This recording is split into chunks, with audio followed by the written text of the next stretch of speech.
আসসালামু আলাইকুম শিক্ষার্থী বন্ধুরা, কেমন আছো তোমরা সবাই? আশা করি আল্লাহর রহমতে তোমরা সবাই অনেক ভালো আছো এবং সুস্থ আছো।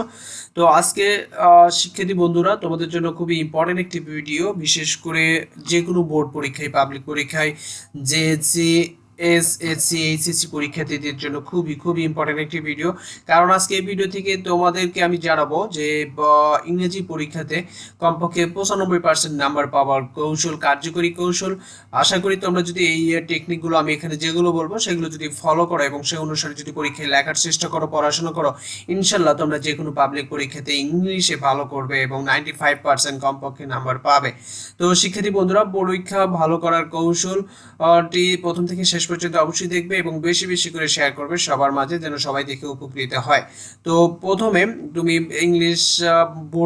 ইংলিশে ভালো করতে হলে বিগত বছরের বোর্ড কোশ্চেনগুলো ভালো করে প্র্যাকটিস করবে। অর্থাৎ ইংলিশ ফার্স্ট পেপার হোক এবং সেকেন্ড পেপার, দুটাতেই বিগত বছরের যে বোর্ড কোশ্চেন বা বোর্ড প্রশ্ন যেগুলো রয়েছে সেগুলো বারবার চেষ্টা করবে, পড়বে এবং সেগুলো অনুসারে দেখবে কি ধরনের প্রশ্ন বিগত বছরগুলোতে হয়েছে।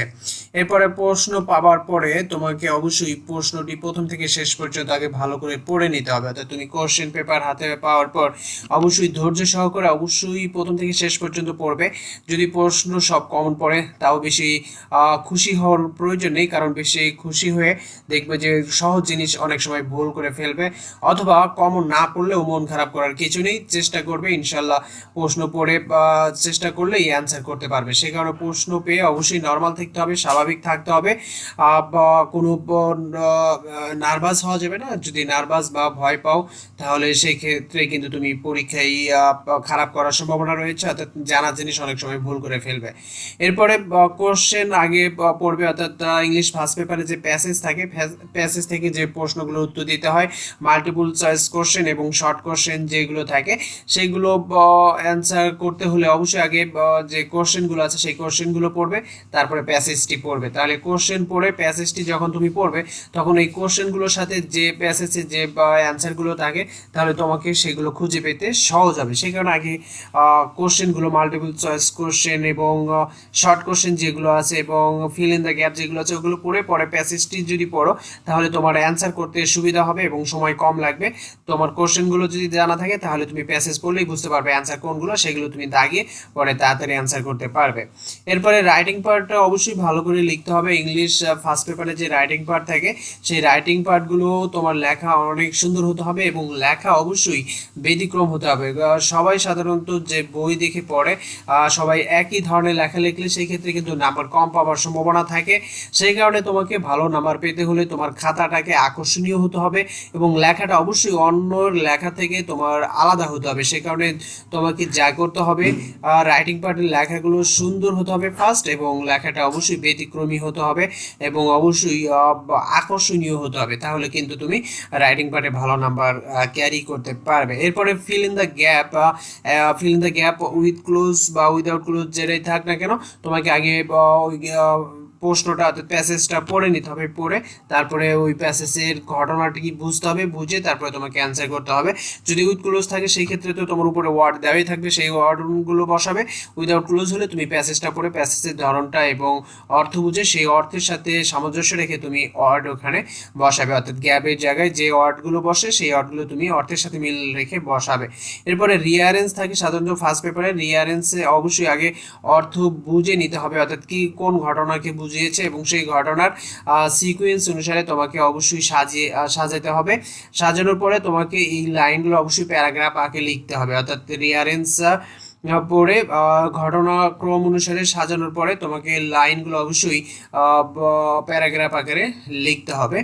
এরপরে গ্রামাটিক্যাল, অর্থাৎ গ্রামারে ভালো করতে হলে, যেহেতু গ্রামারে কিন্তু এইচএসসি এবং এসএসসি পরীক্ষাতে অনেক নাম্বার থাকে, 60 নাম্বার থাকে। সেই কারণে গ্রামারে ভালো করতে হলে ইংলিশ সেকেন্ড পেপারে যেটা করতে হবে, অবশ্যই গ্রামারের যে রুলগুলো রয়েছে, যে আইটিএম গ্রামারগুলো থাকে সেই রুলগুলো অবশ্যই ভালো করে বুঝে পড়তে হবে এবং মুখস্থ রাখতে হবে এবং অবশ্যই গ্রামারের রুলগুলো তুমি নোট করে রাখবে, যেন পরীক্ষার আগে সবগুলো যতগুলো গ্রামারের রুল তুমি তাড়াতাড়ি রিভিশন দিতে পারো, সেই কারণে অবশ্যই গ্রামারের রুলগুলো আগে নোট করে রাখবে এবং রুল অনুসারে তোমাকে নিয়মিতভাবে এক্সারসাইজ প্র্যাকটিস করতে হবে। অর্থাৎ তুমি যে রুলগুলো পড়লে সেই রুল অনুসারে নিজে নিজে এক্সারসাইজ করবে, দেখবে তোমার ভুল হচ্ছে কিনা এবং যেগুলো ভুল হয় কেন ভুল হলো সেই ব্যতিক্রম নিয়মগুলো, অর্থাৎ গ্রামার সাধারণত পরীক্ষাতে যে এক্সেপশনাল যে নিয়মগুলো থাকে ব্যতিক্রম সেগুলো থেকে বেশি আসে, সেই কারণে ব্যতিক্রমী যে রুলস বা এক্সারসাইজ থাকে সেগুলো বেশি প্র্যাকটিস করবে এবং নর্মাল যেগুলো আছে সেগুলো প্র্যাকটিস করবে, তাহলে গ্রামার ভালো করতে পারবে। এরপরে বোর্ড কোশ্চেন, বিগত বছরে গ্রামারের যে বোর্ড কোশ্চেনগুলো আছে সবগুলো বোর্ডের গ্রামার তুমি নিজে নিজে করবে, প্র্যাকটিস করবে, যেগুলো ভুল হয় সেগুলো আবার কারেকশন করে আবার সেটা প্র্যাকটিস করবে এবং কেন ভুল হলো নিয়মটা ভালো করে দেখে নেবে এবং নিজে নিজে তোমাকে বাসায় পরীক্ষা দিতে হবে। অর্থাৎ গ্রামারের যে কোশ্চেনগুলো আছে সেগুলো নিজে নিজে পরীক্ষা দিবে এবং দেখবে কোনগুলো ভুল হচ্ছে, বারবার যে জিনিসগুলো ভুল হয় তুমি সেইগুলো বিষয়ে বেশি খেয়াল দিবে, নজর দিবে এবং এক সময় দেখবে যে তুমি আর ভুল করছো না, অর্থাৎ তুমি ভালোভাবে এই সবগুলো লিখতে পারছো। অর্থাৎ এইভাবেই কিন্তু তুমি গ্রামারে অনেক এক্সপার্ট হয়ে যাবে, অর্থাৎ গ্রামার আর ভুল করবে না। এরপরে ইংলিশ সেকেন্ড পেপারের ফ্রি হ্যান্ড রাইটিং পার্ট যেগুলো থাকে সেগুলো তোমাকে অবশ্যই ফ্রি হ্যান্ড লিখতে হবে, অর্থাৎ লেখাটা অবশ্যই সুন্দর এবং সহজ সরল ভাষায় লিখবে রাইটিং পার্টে এবং অবশ্যই লেখাগুলো তোমার নিজের নোট করে পড়তে হবে। রাইটিং পার্টে যেগুলো আছে প্যারাগ্রাফ, ডায়লগ, কম্পোজিশন যেগুলো থাক না কেন এগুলো অবশ্যই নিজে নোট করে বিভিন্ন বই থেকে কালেক্ট করে নোট করে নিজের মতো করে পড়তে হবে, যেন অন্যজনের লেখার সাথে তোমার না মেলে। অর্থাৎ তোমার খাতা যদি ব্যতিক্রম হয় তাহলে কিন্তু অন্যজনের থেকে নাম্বার তুমি বেশি পাবে, সেই কারণে অবশ্যই তোমার লেখাটা অবশ্যই অন্যজনের থেকে আলাদা হতে হবে এবং আকর্ষণীয় হতে হবে, সুন্দর হতে হবে। অবশ্যই পরীক্ষায় বিভিন্ন কালার পেন ব্যবহার করবে যেন তোমার খাতাটা চমকপ্রদ এবং যিনি খাতা দেখবেন তার কাছে খাতাটা যেন আকর্ষণীয় মনে হয়, তাহলে কিন্তু তুমি নাম্বার বেশি পাবে এবং অবশ্যই বানান যেন ভুল না হয়, অর্থাৎ বানানের দিকেও খেয়াল করবে, তাহলে অবশ্যই তুমি পূর্ণ নাম্বার পাবে। এরপর সর্বশেষ যে টিপস তোমাদের জন্য সেটা হলো কঠিন যে টপিকসগুলো আছে সেগুলো বারবার চর্চা করবে, অর্থাৎ গ্রামাটিক্যালের ভিতরে যেগুলো আইটেম বেশি কঠিন যেমন প্যাসেজ ন্যারেশন রয়েছে, তারপরে changing sentence, simple, complex, compound, এগুলো অর্থাৎ তোমার কাছে যে বিষয়গুলো বেশি কঠিন গ্রামারের যে বিষয়গুলো এবং ইংলিশে যে কোনো বিষয় হোক না কেন সেটা যেটা তোমার কাছে বেশি কঠিন মনে হবে সেই বিষয়টা তুমি বেশি বেশি করে চর্চা করবে, অনুশীলন করবে, প্র্যাকটিস করবে, তাহলে একসময় দেখবে যে কঠিন বিষয়গুলো তোমার আয়ত্তে চলে এসেছে এবং তুমি সেগুলোও করতে পারছো। এইভাবে তুমি ইংলিশ যেহেতু বিদেশি ভাষা সেই কারণে ইংলিশে আমাদের দেশে ম্যাক্সিমাম ছাত্রছাত্রী ইংলিশে খারাপ করে, ইংলিশ ভালো করতে পারে না, সেই কারণে তোমাকে অবশ্যই এই বিষয়গুলো যদি তোমরা মেনে নিয়মিতভাবে ইংলিশ পড়াশোনা করো এবং পরীক্ষার ক্ষেত্রে এগুলো যদি প্রয়োগ করো ইনশাল্লাহ তোমরা ইংলিশে ভালো করতে পারবে, পরীক্ষাতে 95% নাম্বার ক্যারি করতে পারবে ইনশাল্লাহ, যদি তোমরা নিয়মিতভাবে এই ফর্মুলা অনুসারে তোমরা পড়াশোনা করো এবং পরীক্ষা অ্যান্সার করো।